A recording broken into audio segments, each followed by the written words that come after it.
nikah. Satu, pengertian wali nikah. Dalam perkawinan, wali adalah seorang yang bertindak atas nama mempelai perempuan dalam suatu akad nikah. Akad nikah dilakukan oleh dua pihak, yaitu pihak laki-laki yang dilakukan oleh mempelai laki-laki itu sendiri dan pihak perempuan yang dilakukan oleh walinya. Dua, kedudukan wali nikah dalam perkawinan. Para ulama sepakat mendudukan wali sebagai rukun dan syarat dalam akad perkawinan terhadap mempelai baik laki-laki atau perempuan yang masih kecil.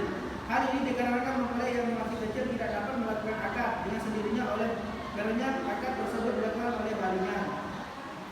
Tiga, dasar hukum wali nikah. Artinya apabila kamu mentalak istrimu lalu habis masa iddahnya, maka janganlah kamu menghalangi mereka kawin lagi dengan bakal suaminya.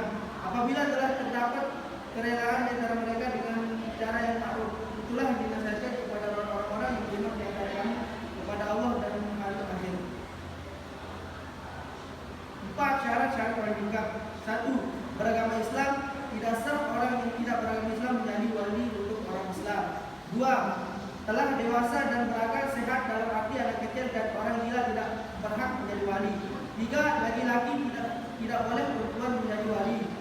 D, merdeka, artinya tidak dalam pengampuan atau mahjur Allah alaih, karena orang yang berada di bawah pengampuan tidak berbuat hukum dengan sendirinya.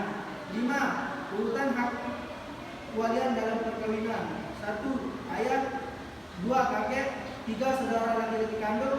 4, saudara laki seayah. 5, anak laki-laki dari saudara laki-laki. 6, paman atau saudara ayah. 7, anak paman. 8, hakim. Macam-macam wali nikah. 1, wali nasab, wali dekat atau wali goret, yaitu ayah, dan kalau tidak ada ayah pindah kepada kakek. 2, wali hakim. Dalam pasal 1 huruf B kompilasi hukum Islam disebutkan bahwa wali hakim ialah wali nikah yang ditunjuk oleh Menteri Agama atau pejabat yang ditunjuk olehnya, yang diberi hak dan kewenangan untuk bertindak sebagai wali nikah.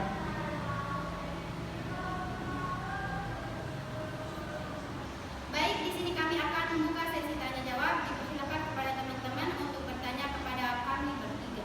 Saya. Baik, silakan, kamu bertanya ke siapa? Ke Haifa Najwa. Perkenalkan nama. Assalamualaikum warahmatullahi wabarakatuh. Waalaikumsalam warahmatullahi wabarakatuh. Perkenalkan, nama saya Fatimah Tuzara. Saya akan bertanya ke saudari Haifa Najwa. Jadi pertanyaan saya itu, mengapa sih kita tuh harus menghitung bagian warisan sesuai syarat Islam? Apa sih pentingnya? Ya, siapa lagi yang mau bertanya? Baik. Baik, selesai saya. Saya ingin bertanya kepada Indri. Perkenalkan, nama saya Amrawati. Saya ingin bertanya tentang apa perbedaan sedekah dan hibah. Itu saja. Ya. Baik, assalamualaikum warahmatullahi wabarakatuh. Waalaikumsalam. warahmatullahi wabarakatuh. Saya mau bertanya ke Fadli. Apa dasar hukum wali nikah dalam Al-Quran? Iya. Baik, langsung saja akan dijawab pertanyaan pertama oleh Haifa. Baik, di sini saya akan menjawab pertanyaan dari Fatimah Tuzahra, yaitu pertanyaannya, mengapa penting untuk menghitung besarnya bagian warisan sesuai ketentuan syariat Islam.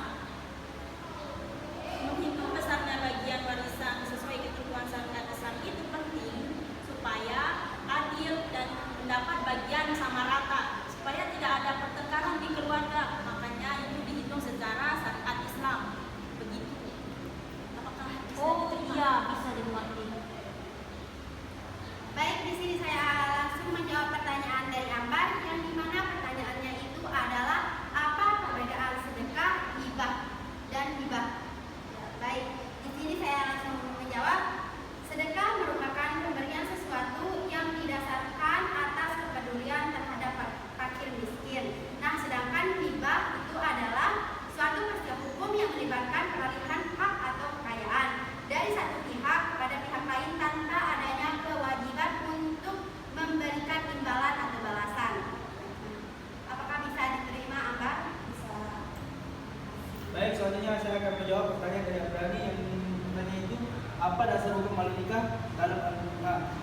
Quran surat Al-Baqarah ayat 232 yang berbunyi Bismillahirrahmanirrahim. Wa idza talaqtumun nisaa fa balagna ajalahunna fala ta'dhuluhunna an yankihna azwajahunna idza taradu bainahum bil ma'ruf.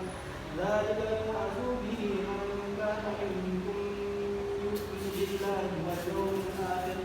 Dzalikum azka lakum wa athhar. Wallahu ya'lamu wa antum la ta'lamun. Sadaqallahu azim. Yang artinya, apabila kamu mentalak istri-istrimu lalu habis masa iddahnya, maka janganlah kamu atau para wali menghalangi mereka kawin lagi dengan bakal suaminya.